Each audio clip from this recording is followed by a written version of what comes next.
Hi, this is Forrest for Faulty Lid. Today, we're going to discuss a problem I've been wrestling with a lot this season. When is it better to play Zarya instead of D.Va or D.Va instead of Zarya? To help myself with this, I made a list of all the heroes in the game and asked myself whether I'd rather fight them with Zarya or fight them with D.Va. I found this list helpful, so I wanted to share it with everyone. Countering your friendly neighborhood cyborg ninja can be done by either Zarya or D.Va. The nice thing about D.Va is she can chase Genji all over the map. She's not quite as good as Winston to shadow Genji and shut him down, but she can really annoy Genji to the point where he's ineffective. I do find it sometimes difficult to actually kill a good Genji with D.Va, especially when his deflect can buy him some time. Zarya has the benefit of being able to damage Genji when his deflect is active. Her AoE bombs can also be burst damage that finishes him off before he heals or escapes. Zarya can't chase Genji down, but she can do quite a lot of damage to him when he comes around. Both Zarya and D.Va can help limit the damage of Dragon Blade. Zarya can slow down Genji by shielding herself and teammates, and D.Va can tank the strikes by simply getting in the way. Now that Zarya bubbles take more Dragon Blade swipes to break through, I give the advantage to Zarya. Keep in mind, it's just a slight edge, and the matchup depends a lot on your skill of aiming Zarya's beam. Advantage, Zarya. Like Genji, both Zarya and D.Va can be very effective against McCree. If Zarya can get close to an unprotected McCree, she can burn through his squishy health pool very quickly. Additionally, her right clicks can be quite effective, especially because McCree's low mobility prevents him from dodging her spam. At close range, Zarya can self-shield to counter McCree's flashbang, and Zarya also has the added benefit of shielding and saving teammates who have been flashbanged themselves. On the other hand, D.Va is very good at killing McCree when he's positioned away from his team. If he's alone on high ground or just out of position entirely, D.Va can get a fairly easy kill. All you have to do is fly up to him, use Defense Matrix to lure out his flashbang, and then shoot him in his face. Both of our off-tanks are good against McCree. That being said, I have to give the edge to D.Va. Her ability to chase down McCree and negate his ultimate put her over the top. Advantage, D.Va. PHARAH is another hero that both Zarya and D.Va can be effective against. Zarya's greatest strength in this matchup is her shields. She can take PHARAH's rocket spam, gain charge, and then use that damage boost against PHARAH's team. However, I do think Zarya got weaker in this matchup since the SOMBRA update that allows PHARAH to stay in the sky more often. D.Va's strength in this matchup is that she can limit the incoming damage from PHARAH. Best of all, if D.Va has full defense matrix, then she can eat PHARAH's ult. If you can get your matrix up, 99% of the time your team is safe and their PHARAH gets killed. Another strength D.Va has against PHARAH is that she can chase PHARAH into the sky and get a few shots off on her whenever you do this. This limits PHARAH's impact and can also give your hitscan DPS teammates a good opportunity to kill PHARAH while she's occupied with you. I think D.Va can more consistently impact PHARAH during teamfights, and for that reason I think she's the superior pick in the matchup. Advantage, D.Va. The nice thing about playing against Reaper when you're Zarya is that you can shield teammates he's firing at and gain a lot of charge very quickly. However, if Reaper gets close to Zarya when her self-shield is on cooldown, she's pretty much dead if she doesn't get help. D.Va's high armor count prevents Reaper from bursting down her mech in the same way Reaper can shred other tanks. D.Va can also severely limit Reaper's effectiveness by defense matrixing both his primary fire and his ultimate. Her mobility can help finish off Reapers that attempt to escape via Wraith form as well. If there's a Reaper on the enemy team, I think right now the choice is obvious. Advantage, D.Va. Zarya is not bad at fighting Soldier 76, but she's really not that great at it either. Her relatively large hitbox makes her an easy target to hit, and it's difficult to gain charge off of 76 unless you block his rocket. On the other hand, D.Va is practically made to combat Soldier 76. She can fly in and contest him on high ground or when he's alone. In a 1v1 fight against him, she should win the majority of the time. Not to mention, her ability to shut down his ultimate is invaluable. Soldier 76 is a big reason why I feel compelled to play D.Va more often than Zarya this season. He's practically in every game, and D.Va can do a ton to reduce his damage output and effectiveness. Advantage, D.Va. I'm not sure either D.Va or Zarya are all that effective at countering Sombra. Honestly, I haven't played against enough Sombras to really decide. That being said, both Zarya and D.Va have ways of spraying in an attempt to uncloak her, which I find helpful. D.Va has the benefit of being able to chase a Sombra, and Zarya has the benefit of being able to kill Sombra with the burst damage of a right click. That burst damage can often be the difference between a Sombra dying and a Sombra teleporting away. I think this matchup is a close one. Right now, I give the slight edge to D.Va because Zarya loses her 200 shield health when Sombra uses EMP. However, because the community hasn't really learned how to play Sombra yet, I'm gonna call this matchup inconclusive. Toss up. Tracer can be a pain for both D.Va and Zarya. Zarya has the benefit of being able to knock out Tracer with a right-click AoE bomb, but Tracer can get the best of Zarya in a lot of ways. It can be very difficult to stop Tracer's attacks with the Zarya bubble unless you're removing a pulse bomb from someone. This makes her a very poor hero for Zarya to build charge off of. Tracer should also enjoy fighting Zarya's because of Zarya's large hitboxes and low mobility. D.Va can't do much against Tracer. D.Va can annoy a Tracer, peel her off teammates, and do some damage, but I find it difficult for D.Va to do enough burst damage to actually kill a Tracer. You have to get in very close and get a few rapid headshots. D.Va can also eat Tracer's pulse bomb, but that requires clever reading of the enemy Tracer's body language, and isn't nearly as reliable as Zarya's bubbles. D.Va can be effective in limiting a Tracer, but not very effective at killing her. As Tracer, it can be very easy to use D.Va's as feed to build ult, which is another negative against her in this matchup. Zarya's right-click bombs and shields make her superior in the fight against a Tracer. Advantage, Zarya. Zarya can safely peek at bastions and deal damage onto him with right clicks. She can also use her teammate bubble to help teammates do the same. D.Va can use defense matrix to give teammates up to 4 seconds to kill a bastion. Her ult can also kill him quite well since it's difficult for a stationary bastion to get to a safe place in time. I've had teammates insist that I stay on D.Va when a team tries to cheese and play bastion. What I find is that an uncoordinated team cannot use my defense matrix to kill bastions within the 4-second window. Zarya is the better pick here. I find having another hero that can do damage to bastion is much more valuable than having a hero that can limit his damage. Advantage, Zarya. For pretty much all of the same reasons as Bastion, Zarya is also superior in a matchup against TORBJORN. Advantage, Zarya. I think the matchup against HANZO is a little bit closer than people might think. When I'm playing Zarya, I can usually time my bubbles to block HANZO arrows at the right time if I'm playing against an average HANZO. Of course, D.Va can eat his arrows much more reliably and eat his ultimate if she's in his face when he fires it. That being said, a D.Va fight against HANZO is actually a little bit more even than it feels like it would be. It's just so easy for HANZO to headshot a D.Va when she's up in his face. And it's not like you can matrix until he has to reload and then kill him. Like you, he has infinite ammo. Still, because she can fly to HANZO and limit his impact, I think D.Va is definitely the better pick against him. Advantage, D.Va. Junkrat is a matchup that I think feels like it should be close, but actually it's not. The best thing about Zarya in this matchup is that she can use her bubbles to leverage Junkrat's spam damage against him. She can save herself and teammates while building up enough charge to swing the fight in her team's favor. Saving teammates who wander into traps is also a plus, because D.Va can't always do that with her matrix.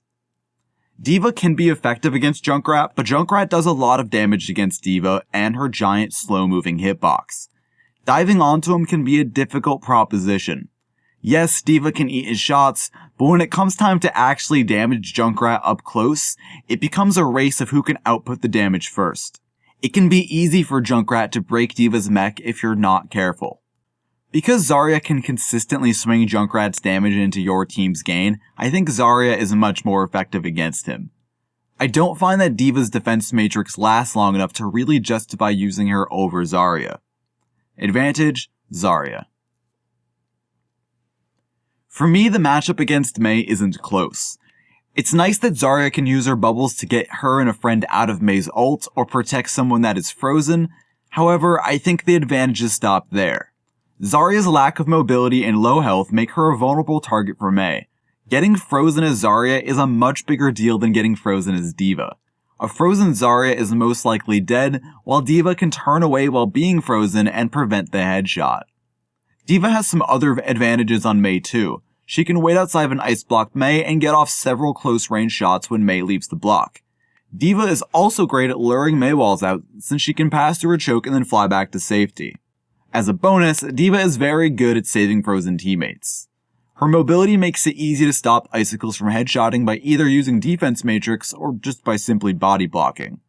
And of course, D.Va can escape Mei's ult by just hitting shift and flying away. Mei is much less dangerous to D.Va than she is to Zarya. Advantage, D.Va. Again, this isn't close. Widow can headshot Zarya, and Zarya is pretty helpless from preventing it even when her shield is off cooldown.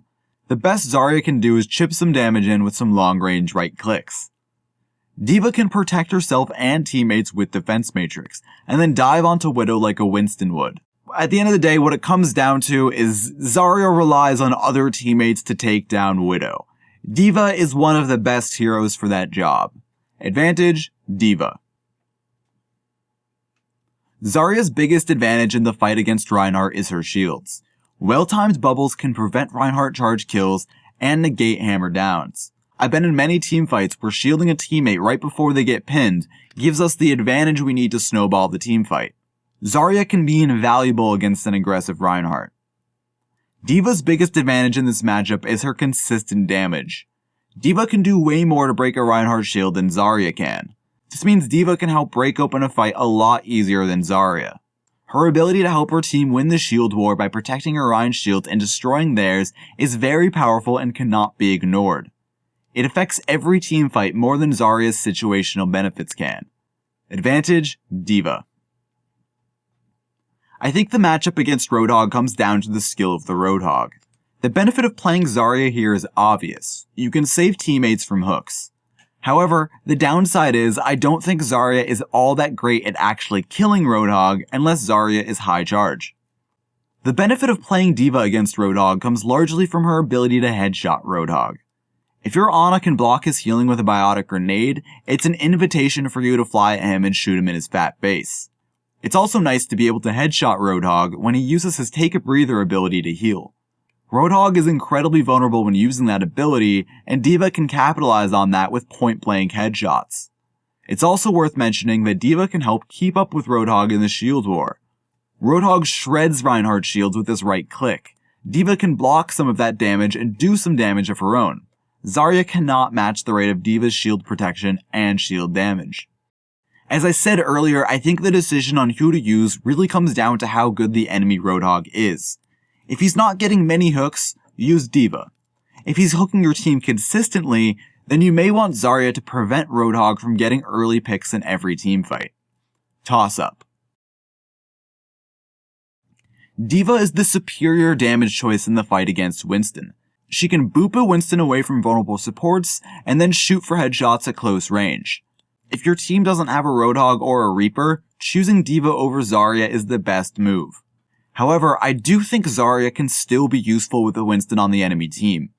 There are times when I'm playing D.Va and my team just can't quite kill a Winston in time before he kills the support. This is usually when his barrier gets in the way of members of my team doing damage onto him. With Zarya, you can use a shield on your support, which will give your team enough recovery time to deal with Harambe. Zarya can be useful when your team struggles to deal with Winston. Otherwise, D.Va's damage output should be enough to counter Winston if you focus him when he dives. Advantage, D.Va. Zarya is useful against Ana because Zarya's shields can counter her sleep dart and her grenade. Ana's biotic grenades can often swing teamfights, so having the ability to remove the anti-heal effect can be fight-changing. Using a Zarya against a team with an Ana is nice because you can limit the impact of Ana's powerful standard abilities. Of course, D.Va can also counter those abilities by eating them with her defense matrix. A good D.Va who can guess when Ana will use her grenade or sleep dart is invaluable. D.Va also has the benefit of being able to attack an Ana if the other team's backline is unprotected. Both Zarya and D.Va can stop a lot of what Ana wants to do. Being able to remove the anti-heal debuff with Zarya bubbles is incredibly powerful and useful if that's the way your team keeps losing teamfights. Still, it's hard to ignore D.Va's ability to get in Ana's face. When fights simplify to a 4v4 or a 3v3, that's a powerful move. You can stop Ana from healing her teammates and possibly even kill her. I'd say the matchup is fairly even, and I'd probably choose which hero I want to use, more depending on what else an enemy team has. Toss up. Like Ana, I don't think Lucio really moves the needle for me as far as who to select. Most of the time, you really won't be focusing on killing a Lucio until you've already won a team fight anyway. It's nice that D.Va can save herself from a surprise Lucio boop by flying, but I don't think that's a good reason to really pick D.Va over Zarya. Toss up. ZENYATTA is one of the healers I do have a preference for. As Zarya, ZENYATTA is a constant obstacle when trying to get off your ultimate. Graviton surging into a team with Zen just means you traded Surge for Transcendence, which is not really a great trade since Transcendence builds much faster. It is a nice perk that Zarya can remove Discord orbs from key targets. This can save a teammate whose health is getting low. I really like playing D.Va against ZENYATTA because D.Va can absolutely shred Zenyatta's when she's up close. It feels like his hitbox is the perfect size and shape for every bit of D.Va's shots to hit him. If you can get on top of him, he's dead. It's also nice that Transcendence cannot stop D.Va's self-destruct from killing Zen's teammates. I find this is useful because Transcendence makes the team cluster together and self-destruct can force them to scatter or die. Zarya can be very effective in the fight against teams with Zenyatta's, but the condition he adds in order to be successful with a Graviton Surge is kind of a pain. For that reason, and D.Va's ability to delete Zenyatta's at close range, I give the edge to her. Advantage, D.Va. Mercy is another healer that adds a condition to Zarya's Graviton Surge. Not only do you have to make sure Mercy gets stuck in the Surge, but you also have to make sure that there's no one outside the black hole for her to fly off to. Otherwise, she can just escape and then res all of your hard work. At the same time, if you can hold Zarya's Surge until Mercy's res, it can be very satisfying to surge a team that just spawned in and can't do a thing about it. The main strength of D.Va in this matchup is that she can chase Mercy during teamfights as she hops from teammate to teammate. I think whenever you face a Mercy, you need at least one hero that can chase her and kill her. She's just too dangerous to stay alive, and D.Va can push that agenda quickly. For that reason, I give her the edge in the matchup. Advantage, D.Va. In the past, I might have said Zarya is a must-pick here. SYMMETRA's slow-moving energy balls were an easy 100 charge as long as you had minor cooperation from a teammate. Now, it's kind of a different story. Not only does Zarya get less charge per bubble, but they've changed the way Zarya bubbles work. Used to get double charge from SYMMETRA's charge shots and Reinhardt's fire strike. You'd get the energy from it passing through the front side and the back side of your bubble shields.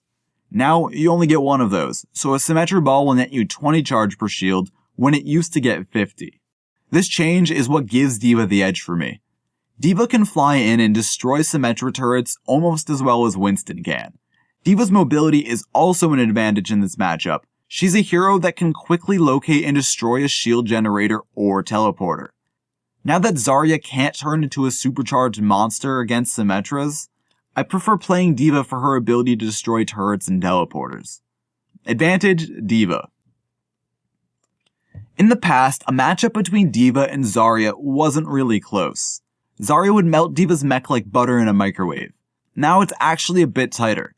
The matchup really comes down to how much charge Zarya has. At low charge, D.Va can get in close and shred Zarya. At medium to high charge, Zarya has the advantage because obviously D.Va can't matrix Zarya's particle beam. What really makes this matchup interesting for me is that D.Va can eat Zarya's ultimate. That's a massive impact play when it happens. When there's an enemy D.Va or Zarya on the other team, I'd say it's a toss-up. Zarya has the advantage in the 1v1, but in the aggregate, it evens out a lot. As you can see by this list, D.Va can add a lot of utility to a team. Because D.Va can add value in so many scenarios, saying that it's best to pick a Zarya when the enemy team has a D.Va is an oversimplification. I think it really comes down to one's individual skill with both of the heroes and the other matchups that are in play. Toss up. I hope this list helps you decide which scenarios Zarya is best to handle and which scenarios D.Va is best to handle. Keep in mind that there are a lot of other factors that determine which hero is the best choice for a given situation. For example, I played a game on Nepal where I saw enemy heroes that I would slightly rather face with D.Va. However, I chose Zarya because one of my teammates wanted to play HANZO. Choosing Zarya allows my HANZO to combine with Graviton Surge, and gives the team a lot more value out of one of our DPS ults and one of our tank ults. Don't ignore situational Overwatch just because D.Va or Zarya is better against a specific hero. This list is to give you some fundamental knowledge that will help you inform your decision. It is not a hard and fast rulebook on which tank to choose. If you enjoyed the video, please like, subscribe, and hit that bell button next to subscribe. That will give you a notification whenever our page posts a new video. Follow us on Twitter @FaultyLidGaming. This has been Forrest for Faulty Lid, and I'll see you next time.